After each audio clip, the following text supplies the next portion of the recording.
कभी खुशी कभी गम ना इधर खुशी उधर गम જેવી પરિસ્થિતિ ભારતીય જનતા પાર્ટીમાં સર્જાય છે। ભારતીય જનતા પાર્ટીને ખુશી અને ગમ બંને સાથે આવ્યા છે, કારણ કે વિસાવદરમાં સાવરણાએ કમળને કચડીને સફાવ કરી નાખ્યો છે, તો બીજી તરફ કડીમાં કમળ ખીલ્યું છે। નમસ્કાર, વાત વિગતવાર સાથે હું ભૂપતિ વિસાવડિયા।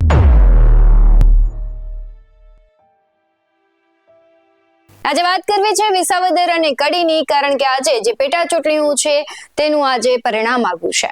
ધણી વગરના વિસાવદરને હવે ધણી મળી ગયો છે। વિસાવદરની પેટા ચૂંટણીનું પરિણામ જાહેર થયું છે, જેમાં ગોપાલ ઇટાલિયા જંગી લીડ સાથે જીત્યા છે, તો બીજી તરફ કડીમાં કમળ ખીલ્યું છે। ત્યાં ભાજપે કોંગ્રેસને હરાવી વિજય મેળવ્યો છે। વિસાવદરની વાત કરીએ તો ગોપાલ ઇટાલિયાએ ભાજપને 17,581 મતથી હરાવી ભવ્ય જીત મેળવી છે, જ્યારે કડી બેઠક પર ભાજપના ઉમેદવાર રાજેન્દ્ર ચાવડાએ 38,904 મતથી જંગી સરસાઈથી જીત હાંસલ કરી છે। આ દરમિયાન મતગણતરી કેન્દ્ર બહાર આપના કાર્યકર્તાઓએ ગોપાલ ઇટાલિયાને ખભા પર બેસાડીને ઉજવણી કરી હતી અને કાર્યકરોએ જય ગોપાલના નારા લગાવ્યા હતા। વિસાવદરની પેટા ચૂંટણીમાં ભાજપને કારમી હારનો સ્વાદ ચખાડ્યા બાદ આપના ઉમેદવાર ગોપાલ ઇટાલિયાએ પ્રતિક્રિયા આપી છે। સૌથી પહેલા તે શું કરી રહ્યા છે તેના પર નજર કરીએ। એક તો ભાજપે આ આખી ચૂંટણી દરમિયાન જનતાના જીવન સાથે જોડાયેલો કોઈ પણ મુદ્દો ચર્ચામાં લીધો નહીં। માત્ર હવાઈ મુદ્દાઓ, વાહિયાત અને બિનજરૂરી ચર્ચાઓ, ગાળી ગલોચ, કીચડ ફેંકવાની પ્રવૃત્તિ આખી ચૂંટણીમાં કરી એનો જવાબ વિસાવદર, વેસાણ અને જુનાગઢ ગ્રામ્યની પાવરફુલ જનતાએ આપી દીધો છે। મારે કશું કહેવાનું રહેતું નથી। અમારી વાત આખી ચૂંટણી દરમિયાન અમે અમારા મુદ્દા સિવાય કોઈ હેલ વાત કરી નથી। અમારો મુદ્દો જનતાના જીવન સાથે જોડાયેલી બાબતો ઉપર અમે સતત અમારી વાત રાખી। અમે ઇકોઝોનનો પ્રશ્ન, સૌની યોજનાના પાણીનો પ્રશ્ન, રોડ રસ્તાનો પ્રશ્ન, ટેકાના ભાવની ખરીદી કેન્દ્રમાં થયેલા ભ્રષ્ટાચારનો પ્રશ્ન, સહકારી મંડળીમાં થયેલા ભ્રષ્ટાચારનો પ્રશ્ન, 100 વારિયા પ્લોટ, BPL નું કાર્ડ, આ પંથકની સરકારી શાળા અને દવાખાનાની અંદર સુવિધાઓની બાબત, આ પંથકની અંદર ગુંડાઓ જે છે, મોટા પાયે કિરીટ પટેલે જે ગુંડાઓ બનાવ્યા છે, ગુંડા નાબૂદી અભિયાન, વિસાવદર અને ભેસાણમાં લાઇબ્રેરી બને, એ તમામ પ્રકારની બાબતો ઉપર અમે આ આખી ચૂંટણીનો પ્રચાર કર્યો હતો। જનતાએ પોતાના મુદ્દા ઉપર મત આપ્યો છે। જનતાનો ચુકાદો આવી ચૂક્યો છે। જનતાના ચુકાદાને વિનમ્ર ભાવે હું સ્વીકારું છું।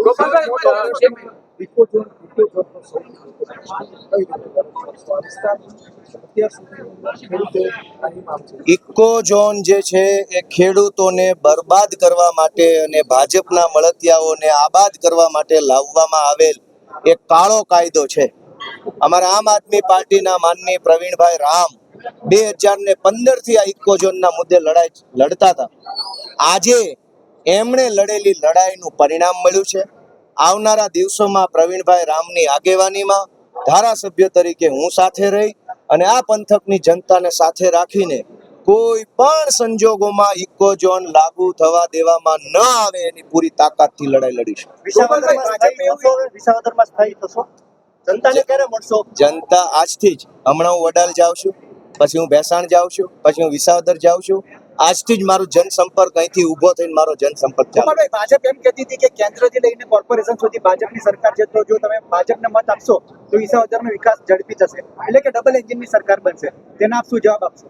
જનતાએ જવાબ આપી દીધો છે। હું તો નાનો માણસ છું, હું શું જવાબ આપું? સમાજ, લોકો, ખેડૂતોએ જવાબ આપી દીધો છે ખોટું બોલનારાઓને। જનરલી એવું જોવા મળતું હોય કે જ્યાં ભાજપના ધારાસભ્યોને કામને લઈને પ્રશ્નો થતા હોય, આ મુદ્દાને તમે કઈ રીતે ત્યાં વિકાસ થાય એના માટે અન્યાય ન થાય જનતાને અન્યાય ન થાય એટલા માટે જ જનતાએ એડવોકેટ ગોપાલ ઇટાલિયાને ચૂંટણી જીતાડ્યા છે। જનતાએ પોતે જ પોતાનો નિર્ણય લીધો છે કે આ વકીલ જો આવશે તો વકીલનું તો કામ જ ન્યાય અપાવવાનું છે, અન્યાય હટાવવાનો છે, પણ જનતાએ પોતે ન્યાય થાય એના માટે જ મને આ તક આપી છે। ગોપાલભાઈ, જયેશભાઈ એવું કહ્યું હતું 19 તારીખે આપની દુકાન બંધ થઈ, કાંઈ કેવું નથી। ભગવાન સૌને સુખી રાખે। ચૂંટણી કેટલા પડકારજનક રહી, કેવો અનુભવ તમારો આ ચૂંટણીને લઈને?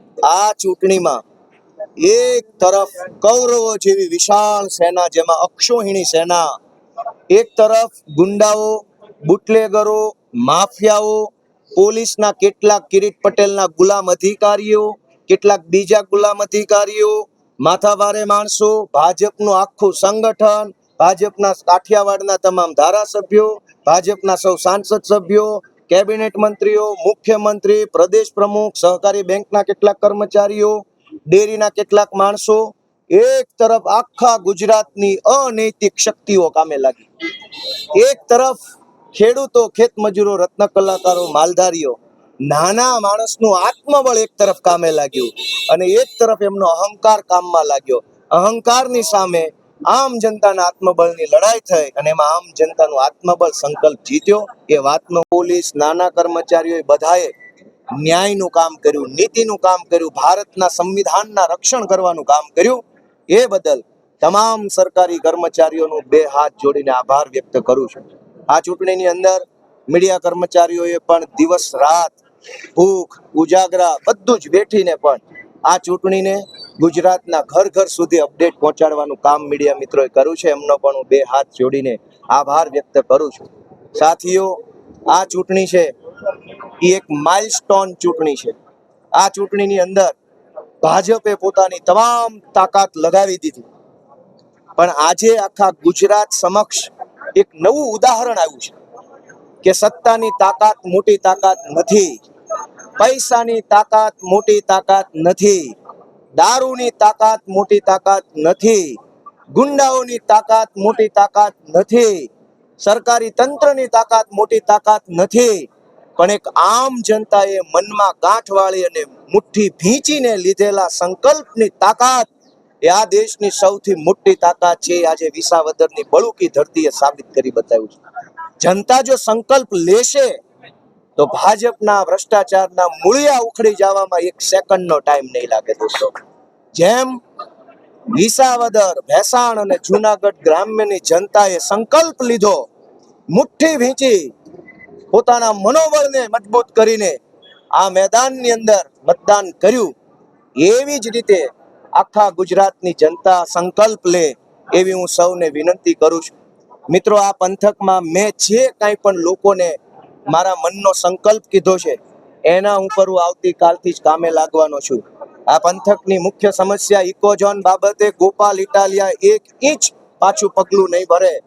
જ્યાં લડવું પડે, જેમ લડવું પડે, જેવી રીતે લડવું પડે એવી રીતે, ચાહે ઇકોઝોનનો પ્રશ્ન હોય, ચાહે સહકારી મંડળીમાં થયેલી ગોબાજાળીનો પ્રશ્ન હોય, ચાહે ટેકાના ભાવના ખરીદી કેન્દ્રમાં થયેલો ભ્રષ્ટાચાર હોય, ચાહે આ જુનાગઢ આખા જિલ્લામાં કિરીટ પટેલે મોટા કરેલા ગુંડાઓનો પ્રશ્ન હોય, એ તમામ પ્રશ્ન બાબતે ગોપાલ ઇટાલિયા જુનાગઢ જિલ્લાનો વિસાવદરનો હાથી બનીને, દીકરો બનીને લડાઈ લડશે પૂરી તાકાતથી. એવું કામ હું આજે પણ ફરીથી મારી વાત મૂકું છું.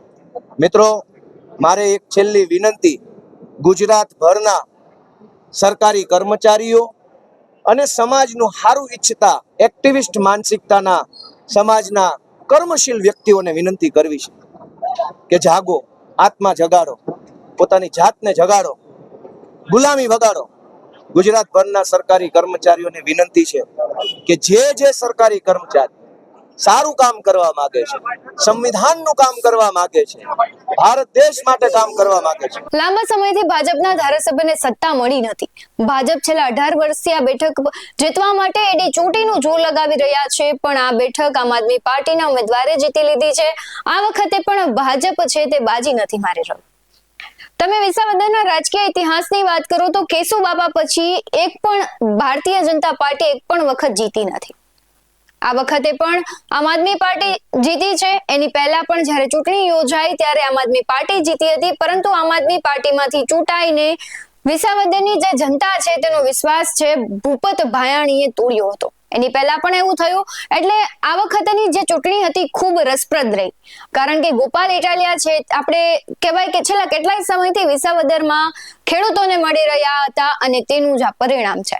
વિસાવદરની મુખ્ય જે કહેવાય છે કે જનતા છે એ ખેતી આધારિત વ્યવસાય કરી રહી છે, ખેતી ઉપર આધારિત છે, તેના પ્રશ્નો ખેતીને લઈને છે, તેની ત્યાં પ્રાથમિક જરૂરિયાતો છે, અત્યાર સુધી કોઈ જ પૂરી નથી થઈ. છેલ્લા 2 વર્ષથી તો વિસાવદર ધણી વગરનું હતું, ધારાસભ્ય નહોતા, ધારાસભ્યની ગ્રાન્ટ નથી મળતી, એટલે વિકાસથી વંચિત વિસાવદર હતું. તેનું વિકાસ હવે થશે. વિસાવદરમાં એક નવું આશાનું બીજ ફૂટ્યું છે કે આમ આદમી પાર્ટીના ગોપાલ ઇટાલિયા છે હવે વિકાસ વિસાવદરનો કરશે. જે પ્રમાણે અત્યાર સુધીના અમારી પાસે જે માહિતી આવી છે એમાં ગોપાલ ઇટાલિયા સહિત આમ આદમી પાર્ટીના જે નેતાઓ છે તેમણે ખૂબ મહેનત કરી હતી અને વિસાવદર વાસીઓનું દિલ જીત્યું છે. જે પ્રમાણે ગોપાલ ઇટાલિયા કહી રહ્યા છે કે તે આવ્યા છે તો હવે ભ્રષ્ટાચાર, પ્રાથમિક જરૂરિયાતો પૂરી કરશે ને જે અત્યાર સુધીનું રાજકીય વાતાવરણ વિસાવદરનું રહ્યું હતું, જે નેતાઓ છે તે વિસાવદરને ગણતા નતા, એ બધી જ જે વિસાવદરની વેદનાઓ છે એ હવે ગોપાલ ઇટાલિયા દૂર કરશે. તો બીજી તરફ તમે ભારતીય જનતા પાર્ટીની વિસાવદરની જ વાત કરો તો ભારતીય જનતા પાર્ટી ઉપર જે તેના ઉમેદવાર છે કિરીટ પટેલ ઉપર અનેક આક્ષેપો લાગ્યા, કૌભાંડના આક્ષેપો લાગ્યા, દારૂના આક્ષેપો લાગ્યા કે તેમણે દારૂ મંગાવ્યો હતો. ઘણા બધા આક્ષેપો વચ્ચે કદાચ આ આક્ષેપો જ ભારતીય જનતા પાર્ટીને નડ્યા હોય અને આમ તમે છેલ્લા 18 વર્ષથી જો તો ભારતીય જનતા પાર્ટીને વિસાવદર સ્વીકારતું જ નથી. શું કારણ હોઈ શકે એ તો ખબર નહીં, પણ વિસાવદરના જે લોકો છે એ એવા કહેવાય છે શાણા છે કે વિસાવદરમાં જેવા તેવા વ્યક્તિને વિસાવદરની કમાન ન સોંપે. ગોપાલ ઇટાલિયામાં એમને કંઈક દેખાણું હશે કે આ ગોપાલ ઇટાલિયા છે એ આવશે, અમારા કામ કરશે, અમને અમારો વિશ્વાસ નહીં તોડે. કારણ કે 2 વખત વિશ્વાસ તૂટ્યા બાદ વિસાવદરની જનતા વિચારે કે હવે કોને આપણે ધારાસભ્ય તરીકે ચૂંટવા. કારણ કે જ્યારે ધારાસભ્ય છે એ પક્ષપલટો કરે ત્યારે વિસાવદરને અથવા કોઈ પણ ગામ હોય તેને ખૂબ નુકસાન થતું હોય છે. વિકાસથી વંચિત રહે, તેમના ગામનો કોઈ વિકાસ ન થાય, શિક્ષણથી લઈને તમે આરોગ્ય સુધીની દરેક અત્યારે વસ્તુ જોવો ને તો વિસાવદરમાં તમને વિકાસના નામે શૂન્ય દેખાય. ત્યાંના રસ્તાઓ જોઈ લો તો તમને એમ થાય કે ખાડા છે કે ખાડામાં રસ્તા છે. આ વિકાસથી વંચિત વિસાવદરને એક હવે નવી આશાનું કિરણ ખીલ્યું છે, સોનેરી આજથી સૂરજ ખીલ્યો છે કે હવે વિસાવદરમાં વિકાસ થશે તેવી આશા વિસાવદર વાસીઓ રાખી રહ્યા છે. ગોપાલ ઇટાલિયા છે તે હવે કામ કરશે તેવું કહી રહ્યા છે. નવી આશાઓ છે લોકોની એ પૂરી થશે અને જે પ્રાણ પ્રશ્નો છે વિસાવદરના તેને લઈને લડશે. ગોપાલ ઇટાલિયાની બુદ્ધિમત્તા છે તેને લઈને લોકો ક્યાંક ને ક્યાંક તેમને પ્રેમ આપી રહ્યા હોય તેવું લાગી રહ્યું છે. કારણ કે ભારતીય જનતા પાર્ટી છે તેણે મુખ્યમંત્રી સહિતના નેતાઓને પ્રચાર માટે વિસાવદરમાં ઉતાર્યા. તેનો ફાયદો કશો ન થયો. ને એ જ જગ્યાએ તમે આમ આદમી પાર્ટીના ગોપાલ ઇટાલિયાને જુઓ, તે ખુદ એટલી મહેનત કરી રહ્યા હતા. ભારતીય જનતા પાર્ટી માટે એવું પણ કહેવાય છે કે તેમણે જયેશ રાદડિયા છે તેમને મંત્રી પદનું લોલીપોપ આપ્યો હતો કે જો તમે વિસાવદરને જીતાડી બતાવશો તો તમને મંત્રી પદ મળશે. પણ હવે જયેશ રાદડિયા છે તેમના પર પણ પ્રશ્નો ઉઠશે, તેમનું પદ છે તે જોખમમાં મુકાશે. કારણ કે જે પ્રમાણે કોંગ્રેસનું પણ જોઈએ તો કોંગ્રેસ તો સાવ પહેલેથી તમને કહીએ કે એને હાર સ્વીકારી લીધી હોય વિસાવદરમાં તેવા જ દ્રશ્યો સામે આવી રહ્યા હતા.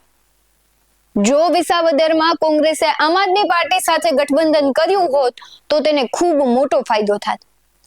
હવે તમે કોંગ્રેસની દ્રષ્ટિએ એક ઓલાથી વિચારો કે જો કોંગ્રેસે આમ આદમી પાર્ટી સાથે ગઠબંધન ન કર્યું તો તેનું અસ્તિત્વ ગયું. ભારતીય જનતા પાર્ટીને એટલે ખાસો એવો કોઈ નુકસાન નથી થયું. કારણ કે ભારતીય જનતા પાર્ટીની કેન્દ્ર સરકારથી લઈને રાજ્ય સરકાર ડબલ એન્જિન સરકાર છે, ટ્રિપલ એન્જિન બની જાત વિસાવદરમાં. આમ તો સમગ્ર રાજ્યની વાત કરીએ તો સ્વરાજ્ય સ્થાનિક સ્વરાજ્યની ચૂંટણીમાં ભાજપને ખૂબ સારો પ્રતિસાદ મળ્યો એટલે ટ્રિપલ એન્જિન સરકાર ભારતીય જનતા પાર્ટી કહે છે. પણ એ ડબલ એન્જિન સરકાર કે ટ્રિપલ એન્જિન સરકારનું વિસાવદરમાં કશું ચાલ્યું નહીં. આક્ષેપો લાગ્યા, ઘણી બધી બબાલો થઈ અને આ બધી બબાલો વચ્ચે વિસાવદરમાં આમ આદમી પાર્ટી ફાવી ગઈ. હવે વિસાવદરમાં જ્યારે આમ આદમી પાર્ટીનો પાયો નખાણો છે ત્યારે હવે આમ આદમી પાર્ટી માટે ખૂબ મહત્વનું બની ગયું છે કે તેને આજે એક પાયો નાખવાનો ચાન્સ મળ્યો છે તેને જાળવી રાખવો. સંગઠન કેવી રીતના મજબૂત કરવું. સંગઠન શક્તિ ભારતીય જનતા પાર્ટીમાં ખૂબ સારી છે. આંતરિક જૂથવાદો ભલે હોય તેમ છતાં જ્યારે એક થવાનું આવે ત્યારે આમ આદમી પાર્ટી અને કોંગ્રેસની કમ્પેરિઝનમાં ભારતીય જનતા પાર્ટી એક થાય છે, સંગઠિત પાર્ટી થઈને ઊભી રહે છે, શિસ્તબદ્ધ પાર્ટી થઈને ઊભી રહે છે અને એનું જ પરિણામ ક્યાંક કેન્દ્ર સરકાર તેમની છે અને રાજ્ય સરકાર પણ તેમની છે એનું પરિણામ છે. હવે આમ આદમી પાર્ટી માટે ખૂબ મહત્વનું રહેશે કે જો તે સંગઠન મજબૂત કરશે તો એક સારા વિપક્ષ તરીકે આમ આદમી પાર્ટી ગુજરાતમાં અને કેન્દ્ર લેવલે ઊભી થઈ શકે છે. આ તેનો પાયો નખાણો છે. ઘણી વખત આપણે અવારનવાર ચર્ચાઓ કરતા હોય છે ત્યારે કહેતા હોય છે કે દેશમાં લોકશાહીમાં જેમ સત્તા એક જ પાર્ટીની હોય તેમ લોકો માટે નુકસાનકારક છે, કારણ કે સામે મજબૂત વિપક્ષ પણ હોવો જોઈએ. અને અત્યારે જે પરિસ્થિતિનું ભારતમાં અને રાજ્યમાં જે નિર્માણ થયું છે તેમાં ક્યાંક ને ક્યાંક વિપક્ષ નબળો દેખાઈ રહ્યો છે. જે પ્રમાણે આજના પરિણામો આવ્યા છે, વિસાવદરની વાત એક સાઈડ કરીએ અને કડીની તમે બીજી બાજુ જુઓ તો કડીમાં ભારતીય જનતા પાર્ટીનું ખૂબ સારું પ્રદર્શન દેખાયું છે. ત્યાં આમ આદમી પાર્ટી કહેવાય છે કે આમ આદમી પાર્ટી નક્કી કરી લીધું કે જો પાયો નાખવો હોય કાં વિસાવદરમાં ફોકસ કરો કાં કડીમાં ફોકસ કરો. અને આમ આદમી પાર્ટીએ વિસાવદરમાં ફોકસ કરીને ત્યાં જીત્યું. એને કડીથી કશો ફેર ન પડ્યો. પણ કોંગ્રેસની વાત કરવી છે. વિસાવદર અને કડી બંનેમાં કોંગ્રેસે છે કારમી હારનો સામનો કરવો પડ્યો છે. રાહુલ ગાંધીએ હમણાં જ પ્રમુખોની જે યાદી જાહેર કરી છે એમાં કોનું નામ આવ્યું? કહેવાય છે કે અલગ અલગ જે પેલા કહેતા હતા રાહુલ ગાંધી કે જે રેસના ઘોડા છે, લગ્નના ઘોડા છે, બંનેને અલગ કરવા છે, તેમણે અલગ કર્યા, પણ એનો ફાયદો થશે? હવે આજે જ્યારે અમે ડિબેટ કરી રહ્યા હતા ત્યારે કોંગ્રેસના જે નેતાઓ છે, પ્રવક્તાઓ છે, તે સ્વીકારે છે કે કોંગ્રેસમાં આંતરિક જૂથવાદ છે. કોંગ્રેસ છે ઢીલી પડી રહી છે. કોંગ્રેસની જે કહેવાય છે આખું મેનેજમેન્ટ છે એ નથી બરાબર. કોંગ્રેસ એક નથી. કોંગ્રેસ એક હોત તો એ કંઈક પરિણામ સારું આવી શકે, પરંતુ કોંગ્રેસે પહેલાથી જ હાર સ્વીકારી લીધી છે. કોંગ્રેસે સહજતાથી સ્વીકાર્યું છે કે આ બંને પાર્ટીઓની સામે હવે અમે નહીં કહેવાય કે લડી શકીએ, અને એનું પરિણામ આ છે. પરંતુ કોંગ્રેસે જે નવા ઘોડાનું નામ જાહેર કર્યું છે, હવે આગામી સમયમાં કોંગ્રેસના એ નવા ઘોડા કેવા દોડે છે એ તો જોવું રહ્યું. કડીમાં જે ભારતીય જનતા પાર્ટી છે એને ખૂબ મોટો કહેવાય છે કે કોઈનો સપોર્ટ હોય તો એ નીતિન પટેલ અને મયંકભાઈ નાયક. મયંકભાઈ નાયકનું ખૂબ સારું સ્થાનિક લેવલે પ્રદર્શન છે. તમે અવારનવાર એમના વિડીયોઝ પણ જોતા હોય કે સ્થાનિક અને કહેવાય છે કે લોકો સાથે કેટલા જોડાયેલા વ્યક્તિ છે. એટલે તમે કહેવાય કે કેન્દ્ર કે રાજ્યના નેતાઓ કરતા સ્થાનિક નેતાઓનું ખૂબ મહત્વ હોતું હોય છે. તમે આમ આદમી પાર્ટીમાં પણ જુઓ, પ્રવીણ રામ છે તે કહેવાય છે કે જે મુદ્દાઓને લઈને લડી રહ્યા છે તે ખેડૂતોના મુદ્દા છે, અને એ જ મુદ્દાઓને ગોપાલ ઇટાલિયા પણ સાથે રાખીને લડી રહ્યા છે, તો તેમને ફાયદો થયો. તેવી જ રીતે કડીમાં છે મયંક નાયકને સાથે રાખીને ભારતીય જનતા પાર્ટીએ પ્રદર્શન કર્યું અને એનું પરિણામ મળ્યું કે કડીમાં ભારતીય જનતા પાર્ટીની જીત થઈ. હવે છે વિધાનસભામાં ખૂબ ચર્ચાઓ થશે, ખૂબ બબાલો થશે, કારણ કે ભારતીય જનતા પાર્ટીને એક બીક હતી કે જો ગોપાલ ઇટાલિયા આવે છે તો હવે ભારતીય જનતા પાર્ટી માટે ખૂબ વિધાનસભામાં અઘરું પડશે, કારણ કે એક ગોપાલ ઇટાલિયા 100 નેતા બરાબર છે. તેની જે બુદ્ધિ ક્ષમતા છે અને તે કહેવાય છે કે તેમની પ્રશ્ન પૂછવાની અને સામે અવાજ અને પડકાર ફેંકવાની જે કળા છે તે ખૂબ સારી છે. અને આ એક ગોપાલ ઇટાલિયા બધા ઉપર ભારી પડશે તે એવો ડર ક્યાંક ને ક્યાંક ભારતીય જનતા પાર્ટીને હતો. હવે જ્યારે વિધાનસભામાં ધારાસભ્ય બનીને જશે ગોપાલ ઇટાલિયા, ત્યારે સ્થાનિક પ્રશ્નોને કેટલો વેગ મળે છે, સ્થાનિક પ્રાથમિક જરૂરિયાતો છે તેને લઈને કેટલું કામ કરે છે તે જોવું રહ્યું. કારણ કે ચૂંટણી હોય ત્યારે વાયદા તો બધા કરે, એ ભારતીય જનતા પાર્ટી હોય, કોંગ્રેસ હોય કે આમ આદમી પાર્ટી હોય, બધા જ વાયદા તો કરે, પણ એ વાયદા ખરેખર વાસ્તવમાં પૂરા થાય છે કે નહીં એ હવે જોવું રહ્યું. તમને શું લાગી રહ્યું છે કમેન્ટ બોક્સમાં જરૂરથી જણાવજો. હાલ વાત વિગતવારમાં બસ આટલું જ. આવા જ વધુ અહેવાલો સાથે ફરી મળતા રહીશું. તમે અમારી યુટ્યુબ ચેનલને સબસ્ક્રાઇબ કરવાનું, અમને ફેસબુક અને ઇન્સ્ટાગ્રામ પર ફોલો કરવાનું ભૂલશો નહીં. બાકી અવનવી અપડેટ્સ મેળવવા માટે જોતા રહો BS9 TV ન્યૂઝ. નમસ્કાર.